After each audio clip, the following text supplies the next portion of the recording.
नमस्कार दोस्तों, मैं पवन आप सभी के सामने एक बार फिर एक नई अपडेट के साथ। दोस्तों, आप सभी को पता है जैसा कि हाल ही में एलटी का एग्ज़ाम हुआ था और उसमें गवर्नमेंट ने काफ़ी टाइम तक उसका रिजल्ट नहीं दिया था। उसके बाद बेरोजगार युवा हाईकोर्ट गए और हाईकोर्ट से रिजल्ट जारी करवाया और हाईकोर्ट ने बोला आयोग को कि रिजल्ट आप जारी करिए, तो आयोग ने रिजल्ट जारी किया। उसके बाद खेला यह होता है कि बेरोजगारों का रिजल्ट तो दे दिया जाता है। रिजल्ट देने के बाद क्या होता है भाई लोगों, उसके बाद यह होता है उनका डॉक्यूमेंट वेरिफिकेशन होता है, सब कुछ होता है। बेरोजगार युवा खुश होते हैं कि अब हमें नियुक्ति पत्र मिल जाएगा।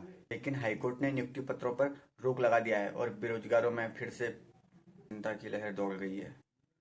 दोस्तों, ये हमारे उत्तराखंड में होता क्या है, पहले तो आयोग रिजल्ट जारी नहीं करता, पता नहीं किसके दबाव पर रिजल्ट जारी नहीं करता। उसके बाद हाईकोर्ट से जब बच्चे रिजल्ट जारी वहाँ याचिका डालते हैं और वहाँ से जब रिजल्ट जारी होता है उसके बाद डॉक्यूमेंट वेरिफिकेशन होता है, सब कुछ होता है। फिर दूसरा अपडेट यह आता है कि हाईकोर्ट के द्वारा कि उनके नियुक्ति पत्र बांटने पर रोक लगा दिया जाए और उनके नियुक्ति पत्र बांटने पर रोक लगा दिया जाता है।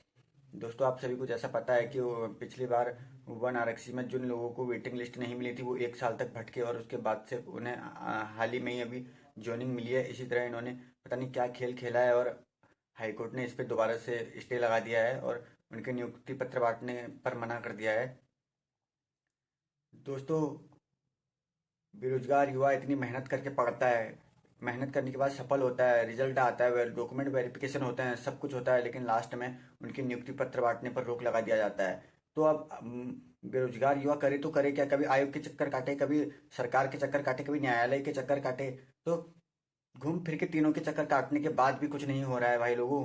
तो आप देख सकते हैं कि उत्तराखंड की हालत क्या हो रही है। दोस्तों, जब एलटी का आयोग द्वारा जब रिजल्ट जारी किया जाता है तो उस समय आंसर की में आंसर सही दिया जाता है, एक प्रश्न का आंसर सही दिया जाता है, लेकिन उसके बाद जब दूसरा आंसर की आती है तो वही आंसर को हटाकर आयोग अपना दूसरा आंसर मान लेता है। तो ये कुछ भी कर सकते हैं भाई लोगों, कुछ भी कर सकते हैं। आप एग्जाम एक तो पहले आप तैयारी करिए, तैयारी करने के बाद आप एग्जाम निकालिए, एग्जाम निकालने के बाद आपका रिजल्ट नहीं आता है और आपका रिजल्ट नहीं आने के बाद जब रिजल्ट आता है तब रिजल्ट आने के बाद आपका डॉक्यूमेंट वेरिफिकेशन होता है, तब जब आपको नियुक्ति पत्र मिलने वाला होता है तब आपको नियुक्ति पत्र नहीं दिया जाता है, रोक लग जाती है हाईकोर्ट के द्वारा। भाइयों, हाईकोर्ट में अभी माननीय मैथानी साहब जी हैं, उन्होंने एलटी के रिजल्ट पर रोक लगा दिया है। दूसरी तरफ हमारा पुलिस कांस्टेबल का केस भी हाईकोर्ट में पेंडिंग है।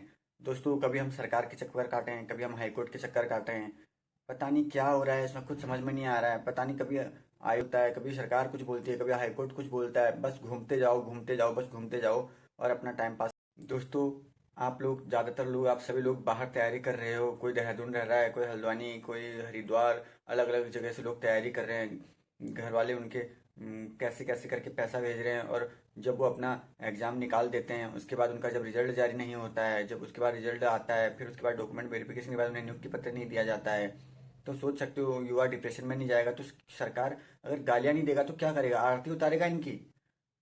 आपको नई वीडियो में मिलूंगा, जैसे कोई नया अपडेट आता है उत्तराखंड पुलिस कांस्टेबल का, मैं आप सभी लोगों को 24 तारीख को एक वीडियो बनाऊंगा, जिस दिन 24 तारीख के शाम को कौन सा ऑर्डर है, कौन सा नंबर का है, वो आपको शाम को बता दूंगा। उसके दूसरे दिन तो केस है ही, जो लोग लाइव देख सकते हैं, नहीं तो मैं उनको नहीं तो मैं 25 तारीख को एक वीडियो डाल के आप सभी को बता दूंगा क्या हाईकोर्ट में क्या हुआ है और उस दिन जो हाईकोर्ट में होगा वही रिकॉर्डिंग मैं आपको सभी को सुनाऊंगा। धन्यवाद।